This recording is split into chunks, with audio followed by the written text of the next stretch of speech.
Joining me right now is UFC Featherweight Peter Barrett. Thank you, Pete, for the time, man. You're always in good spirits. How's training camp going, man? Dude, everything is going great. I mean, of course, there's your ups and your downs in a training camp. Some days you feel good, some days you feel bad. And while all that's happening, life continues to happen regardless of whether you're participating or not. So I've just been having a blast. Just trying to really enjoy my training sessions and get the most out of them and be super present. Being present, is that something that you've always been able to do? Or, because a lot of times fighters like to look forward more than anything, they want to look at the next thing. And is this something that you've always been able to do, like in your training camps, or is it something that you've learned to do? I think it's like a muscle that you gotta keep on, working on. So it's easy to, get to boxing and be focused about, whether what you're working on is directly impacting what your performance is going to be on fight night, or trying to, like, I don't know, just thinking about, enjoying yourself after the fight, or doing things when things are already done. I like to try to enjoy every step of the way, and being present allows me to, like, tune off and tune in. So, like, when I get to the gym, I just, no matter what's been going on that day, I try to put myself in the gym, be present in my body, and work on what's in front of me. So I am always focused, on my fight. But when it comes time to training sessions, I like to check out of my daily life, check in with my coach, and then just be a student for however long I need to be. In the past, have you ever like went into training or worked with somebody and during that moment, or when you're focused on the present, decided, man, this is not working out and I need to switch things up? No, not really. I mean, there have been times where, like, we couldn't get a rhythm started, or we couldn't get momentum going in pad sessions or whatnot, or, like, depending on who my partner is that day, if we're working on situations and drilling. But that's the adversity you got to work through to make sure that you can continue to grow. Just what was it, like, Wednesday night, me and one of my trainers, we just weren't getting in sync with the rounds that we had planned. So we come into our pad sessions, and the first round we focus on this, second round we focus on this, third round, fourth round, fifth round, sixth round. So we both know what we're going to work on going into it. And it's not like, hey, what do you want to do this round or this or that? And we can talk about it before the training session happens. And we just couldn't get a rhythm with what we had planned, and it just turned into, like, a freestyle pad session for a few rounds. And turns out that's what I needed to, like, loosen up and just get out of my head, because I was over analyzing, overthinking, too focused on, like, the small details of what we were trying to do. So, I mean, I kind of beat around the bush, but I think I answered the question. You know what I mean? Yeah, for sure. For sure, like you said, you had to do a freestyle pad session. I think sometimes those sessions you become creative, and you find a diamond in the rough, right? In some of your Oh, striking. definitely.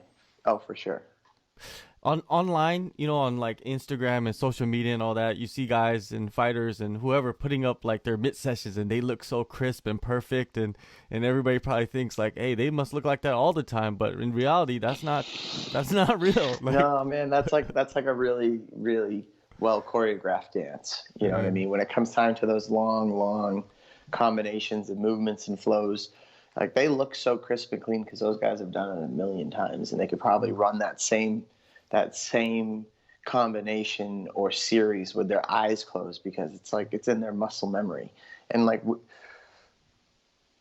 that's a good thing to have too. But at the same time, like, if you can't break out of that and apply it where it needs to be applied, it's just like you're just like a show pony. You know what I mean? So it's good to have that ability to get into that flow. But I think it's also more important to be able to put it to work when you need it. Because when it comes time to fight, like, unless you're Pretty Boy Floyd, like, nobody looks like that when they're striking. Nobody looks like that when they're slipping on the outside and moving.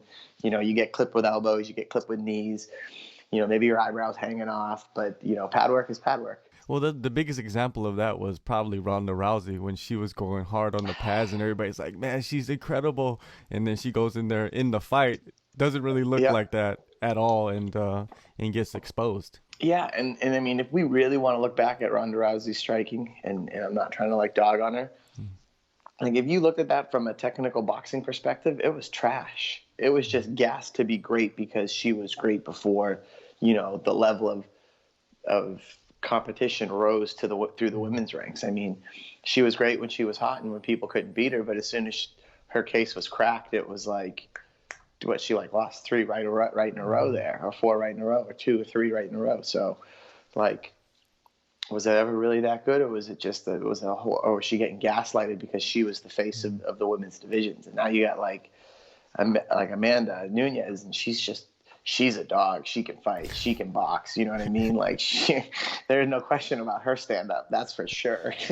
Yeah, and you don't really see her doing any like these fancy mid-session No, videos. I mean, so the thing about her, she's like, I mean, I'm sure she lets her guard down and relaxes and has fun, but one of my training partners, Kali Medeiros, I believe is childhood friends with Amanda, grew up with Amanda. So she would come up and hang out with Kayleen or Kalini the week of her fights and be with her and corner her. And like, this was like probably 4 or 5 years ago, pre, current day Amanda Nunez. And I remember her like being in the room and like she wasn't training with us, but like you could feel her energy from the side of the mat while you were training. You're like, this bitch, excuse me, like this chick is always on. Like she's on. She's like apex predator. Her senses are firing at all times, like just ready to like. She's an incredible athlete, and you can like feel her presence when she's around. It is just crazy. Yeah, it's you need to be around that energy sometimes, and it So kind of propels you. yeah, so to close back around what I'm trying to say, like she doesn't need to be pretty. She's a fucking dog and she works Mm. hard and like she'll outwork. I feel like she's the type of person that goes out of her way to outwork anyone else in the room because she needs to know that like she's a cleaner and has that mentality like she's the best in whatever room she's in, which is incredibly admirable. So like you won't see her doing pretty bad work, that's for sure. Yeah, definitely. Now switching gears, focusing back on you. The last year, man, we've done I don't even know how many interviews, and your fights get canceled, or the coronavirus hits, the pandemic, Yeah. and man, it's just been. It's not even a peaks and valleys. It's just like a valley, right? And Dude, it's been crazy. Like, yeah, it's 2020 is a hell of a year, man. Like, the beginning of the week, I just found out one of my best friends passed away on Sunday. So it's like, just like one thing after another after another. It's like, what else is coming? What else is 2020 have in store for the world? Like, it just seems to be one of those years of like when it rains, it pours. You know what I mean? And but that builds character and that builds strength. So it's like bring the curveballs. Hopefully, they're not too crazy, but let's deal with them and let's knock them out of the park. yeah, so do you look at this fight coming up as a big way of just ending this year, at a peak, and then Yeah. entering 2021 as, this is really me. This is me, Peter Barrett, the fighter. This is how I'm going to move on with my career. Oh yeah, most definitely. I think this is a great fight. I think it's a great matchup. Chase Hooper's um, he's got a lot of eyes on him, man. The UFC gave him the developmental deal. They invested a bunch of money in him for a year while he was, I think, back at LFA fighting after his first stint on the Contender Series. So, excuse me. Um, there's going to be a ton of eyes on this fight. He's coming off his first loss. Caceres was able to keep the fight on their feet and pick them apart. And I mean, I know how I just had this revelation the other day, and it was like, man, I remember how I felt after my first loss. And that first fight back was like, I remember thinking like, am I really all that I thought I was? Or did someone like crack me? Is this it? And you go through those things and then like you see Sean O'Malley doing the same thing, claiming like he's never really lost. Like he can't just accept the fact that he lost to zero and move on and be a better fighter. Like some people can't handle a loss that well. So to know that could be something that he's going through also gives me an edge because I've been there and I know that like you're either going to work your ass off for the next one or you're going to second guess everything you've ever done. So he's either going to come out super fierce and super hungry or maybe he's going to be a little hesitant. Who knows? But like, again, Chase Hooper's coming off his first loss, looking for a vengeance, and I'm the guy answering the bell. So I'm super excited about it. When you dissect Hooper's first loss, his last fight, and look at it, did he look really sloppy to you? Because that's the thing that a lot of people said is that in the stand up, he just looked out of his, out of his zone. Like he didn't look, he made Caceres look like he was a world class striker. He did, and we have to keep, a few things and take a few things into consideration. I think that was like the first or the second card since everything got shut down and reopened. So was he really training? Was he really in great shape? Who knows? Maybe he just took the fight because it was offered. It was last minute. He showed up on weight, maybe not in shape. I don't have that perspective in his camp, but I just have to assume that he's gonna have gotten better, taken a look at what he did wrong, improved in those areas, and looking to come with a little different of a game that he brought last time. But Caceres is a great case study as to how to beat Chase Hooper if you're a striker, and to say that we haven't looked at that tape would be a lie. I mean, it's a great way to see how to keep the fight on our feet and beat him up with our two fists. We know we're not going to throw body kicks. We're not going to throw really any kicks until we beat him up a little bit. Because I don't need him to catch my leg, to sit guard, to attack from the ground, which is obviously his greatest advantage over me. But yeah, I mean, I'm looking to take what Caceres did and raise it to another level. I think it's an interesting matchup just because one thing about Caceres is that he seems like a smaller featherweight, and you seem a much bigger, when you go in there. So do you think that that's like one of the major strengths outside of just the striking? I mean, there's going to be only a few guys at 145 that are going to be a bigger, stronger athlete than me, and that's why I enjoy fighting at that weight class. So that's where I see my biggest advantage always going into it. But I mean, he's a jiu-jitsu wizard. Muscles in his world, muscles don't win fights. So his comparable advantages kind of take the muscles out of the situation. Like I've watched him pull guard. I've watched him roll at people's knees. I've watched him with all of his tricky leg locks and whatnot. So because that's his angle of pursuit, like it kind of takes the strength and the muscle out of it. I mean, I'll be able to muscle out of certain situations, but I've been with Joe working on things, getting familiar in situations, and rarely are we relying on muscle to get out of positions or move from bad positions to better positions. So we're trying to take that out of the fight as well, and just be a little bit more technical with our jiu-jitsu. Like with the last fight with Zalal, he was on my back for a whole round and he didn't get my neck once. Like there were a few times where it looked like I was close, but at no point was I ever concerned that I was getting submitted. And he's like another jiu-jitsu submission wizard according to how he's finished guys. So it's like, that's an advantage, but we're not relying on it. We're going to be prepared to make sure that it's not the only thing that we're relying on, I guess is what I'm trying to say.